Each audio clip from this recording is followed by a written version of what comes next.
and welcome to the fourth episode of unpacking and understanding just how insidious and deeply embedded racism is in the very fabric of our society. Today I want to briefly speak about structural racism as promised. But before I do that, I want to talk about fees. I wish I could rather speak about beauty or makeup or being interested in peddling the Rainbow Nation, as so many groups on Facebook do. Perhaps it would have been an easier sell. Racism and injustice is hard. It's very hard. It's never something someone needs until they need to understand why they aren't getting the position they applied for, why they're being followed by that security guard in the mall, why they're not earning enough while doing the same job as their white counterparts, even if they're more experienced perhaps than the white counterparts. It's difficult to understand why they, for white people, have to give to charities. Yet it doesn't seem to make a dent in black and brown people's lives, and so it's hard for you even to understand that. I get that. It's difficult for you to understand why your black and brown friends cannot come out for coffee with you just on the spur of the moment, why they never seem to have enough money for that. I often feel like I just want to talk about fluff. Because when talking about fluff, not that I'm knocking fluff in any way, so please, this is no indictment on any beauty industry. It seems easier to be asked to be paid for that. Yet as these doubts and frustrations assail me, I look at the way black and brown people are treated during this lockdown, and I know that I have to continue. I can't give up. We can't give up.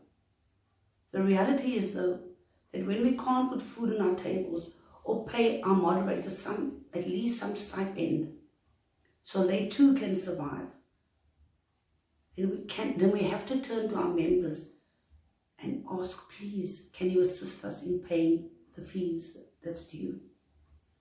This is our life's work. It's an education you can't do without, because there's so much that is wrong in this world. And the only way we're ever going to understand it is by dismantling the system. Firstly, understanding the system, then dismantling it through education. Thank you so much to all of you that have already paid. And thank you for understanding why we need to do this. This isn't fluff. This isn't about rainbowism. But it will help every race understand why things are the way they are and what we can do, what we can all do to effect change. Please look at our pin posts for the various methods of payment, because the fact is we can't do this without you. So thank you for understanding that. So structural racism is a system in which public policies, institutional practices, cultural representations, and other norms work in various ways, often reinforcing ways to perpetuate racial group inequity. It identifies dimensions of our history and culture that have allowed privileges associated with whiteness and disadvantages associated with color to endure and adapt over time. Structural racism is not something that a few people or institutions choose to practice. Instead, it's been a feature of the social, economic, and political system in which we all exist. In many ways, systemic and structural racism are synonymous. The difference between the term is the fact that structural racism pays more attention to the historical, the cultural, and the social, psychological aspect of our current racialized society. Structural racism perpetuates the institutional part of systemic racism that we view as normal.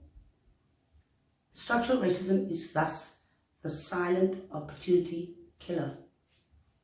So I'm going to repeat that. Structural racism is the silent opportunity killer. Structural racism feeds on the unconscious mind. For example, a government decides to build low-cost housing for black and brown people.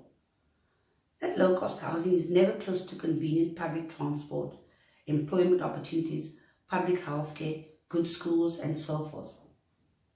Public or government housing is never built near opportunities to uplift the previously marginalized. Instead, it seeks to place people together, maintaining an unconscious segregation and further alienating black and brown people from the best schools, hospitals, and employment opportunities.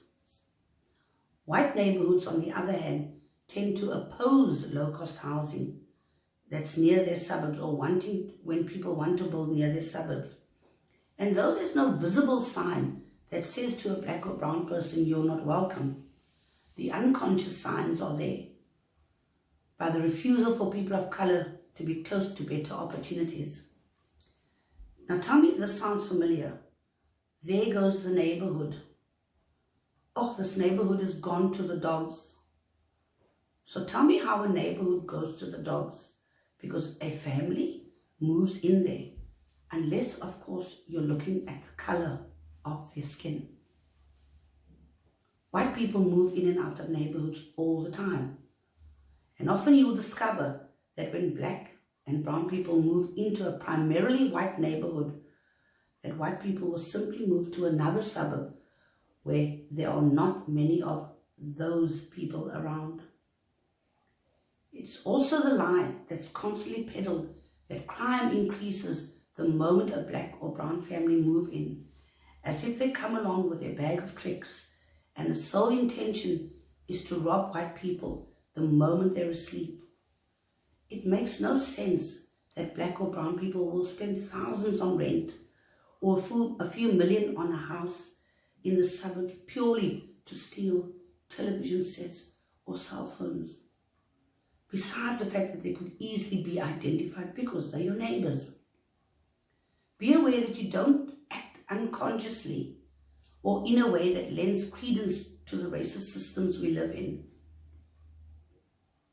That though you're doing your best consciously to break down the walls that exist between races, unconsciously you could be the ones holding up that wall and often building it higher.